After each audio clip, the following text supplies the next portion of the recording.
Hey, what's going, y'all? It is yours truly once again. This will be unique because I thought this was going to be like at first I was going to make my thoughts on the Sigma female part 2 of finale, but I realized there's so much more I can talk about with this.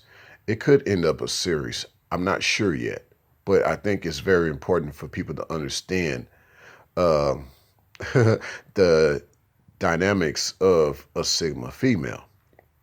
Well, in this part 2, we're going to talk about the virtues. Keep in mind, virtues.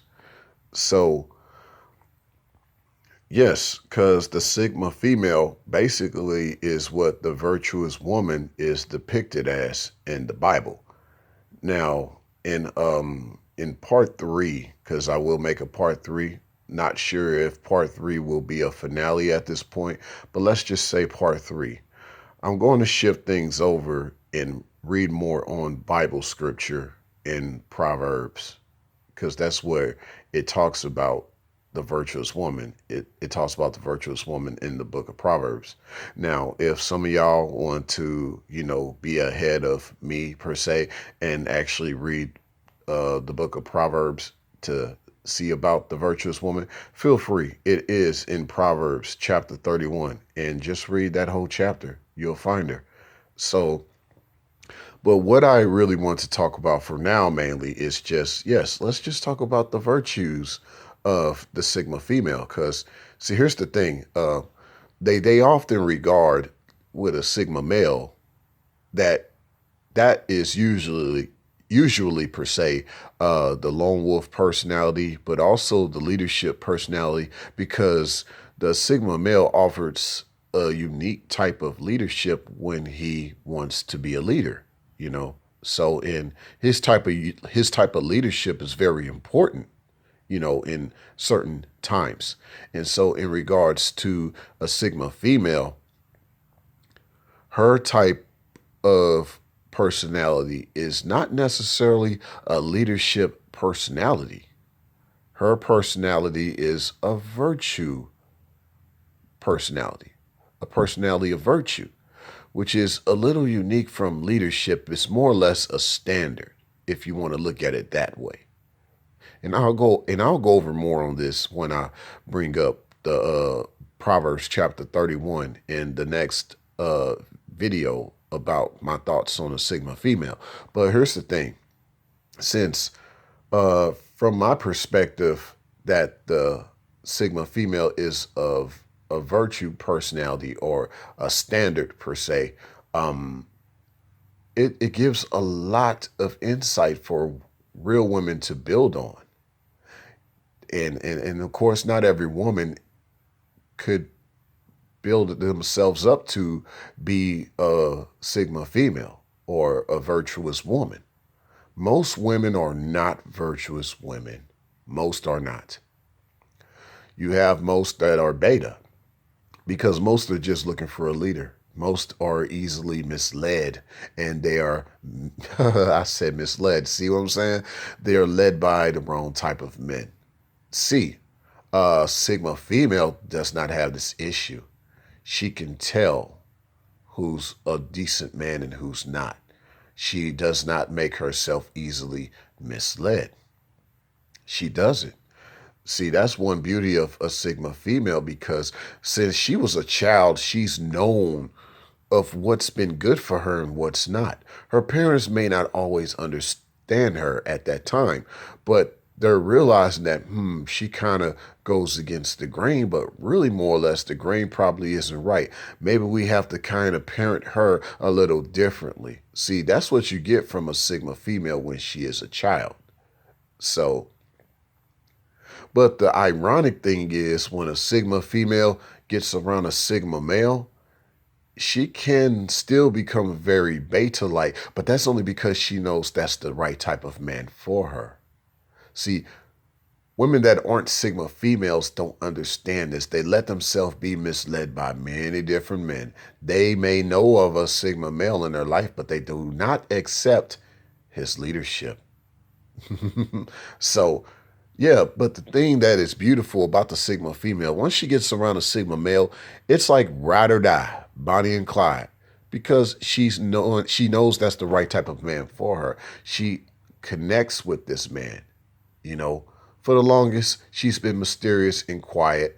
No one has really known of the type of man she really wants in her life. But when a Sigma male, when he howls from the valley side, being the lone wolf that he is, she howls right back, just like in the wild.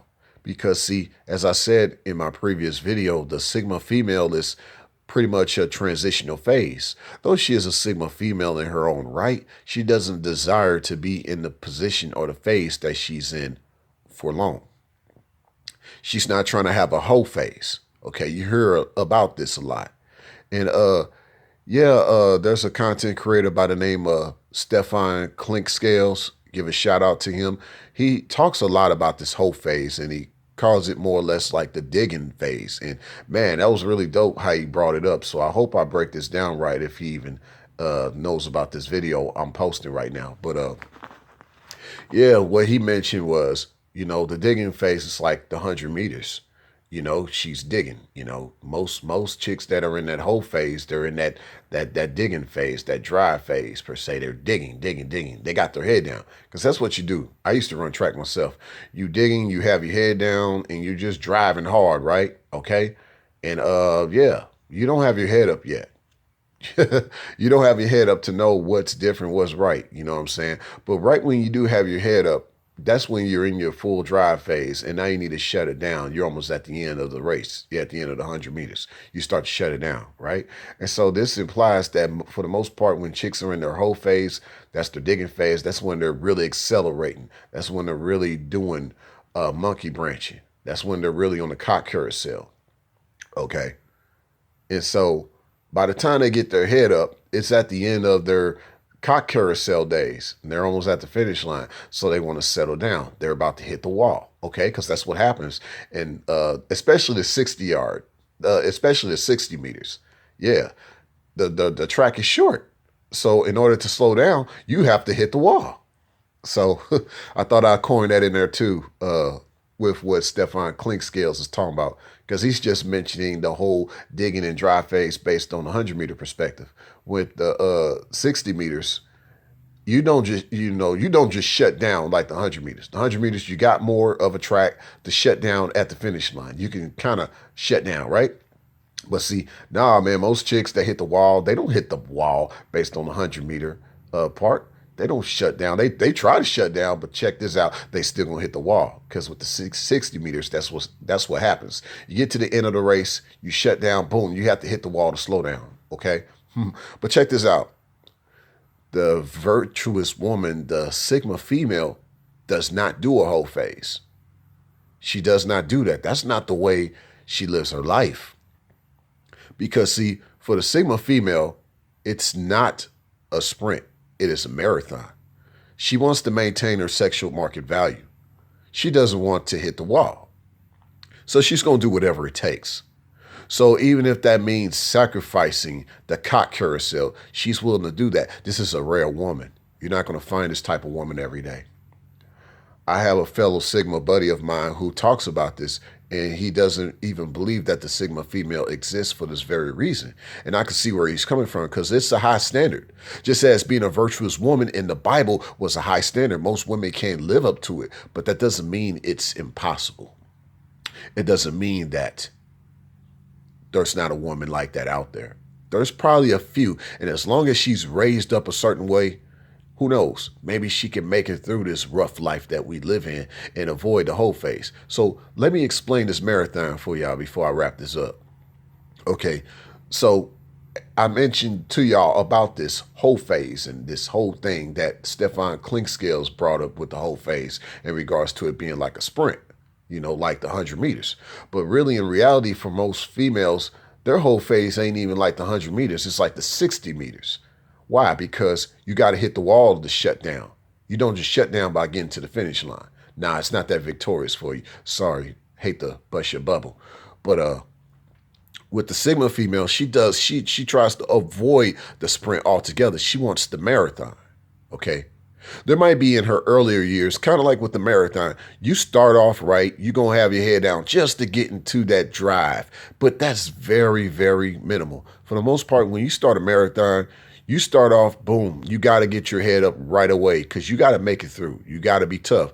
And the only way you're going to have your head down is if you collapse, if you run out of air, if you, oh God, oh, and that's what happens. Not every woman is cut out to be a Sigma female. Just like every person ain't cut out to do a marathon. Because it requires stamina. It requires endurance. It requires perseverance. It requires you keeping your head up all the time. It requires you getting to the finish line victoriously. And upon getting to the finish line, what usually happens? That marathon runner eventually has their head down, but they fall down upon someone's shoulder, right? Giving them relief. And that's what usually happens with the virtuous woman, the Sigma female. At her finish line, after she's done her race, this could very well be her life. Either that means that she's ran a decent race most of her life and she's literally now just on her deathbed per se, just having that man to lean on who supported her all these years, and she's just about to going to the next life per se. Or she's at a certain age to where she falls on the right man. She's been living the right life most of her life, and she's not hitting the wall. She's just more or less falling into the right man's arms, or even the whole time he's been there motivating her during the whole race. She's been, having a certain man around her the whole time. But either way, this is totally different than the whole phase. You know what I'm saying? The Sigma female wants to be coached. She wants to be with the right man. So, yeah, the Sigma female doesn't go through this whole phase. She doesn't do the sprint. She does the marathon, which is totally different. It's the holy phase. So, oh yeah, but there are the idea that there are female lone wolves now. Okay, there are two types in the wild. There's one that's the young one, part of the transitional phase. She wants to meet the lone wolf male and they can start a pack, or they can just have a unique, loose lifestyle to where she's having babies with him, but she still goes back to the pack. But the alpha male in her pack can't have babies with her, you know what I'm saying? Because there could be an inbreeding issue. Now, the same thing also happens with the other type of female lone wolf, which is not the younger female lone wolf that I just mentioned, but she's the older female lone wolf, the one who got kicked out of the pack because she's probably too old to breed and things like that. Okay. Now, she could still find a male lone wolf even in this situation. And that male lone wolf will only use her just for fun.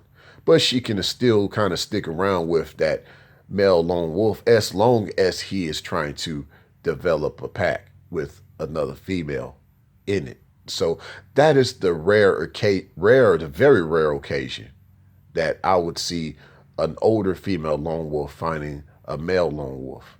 And I have to basically try to see if that's correct about the female lone wolf.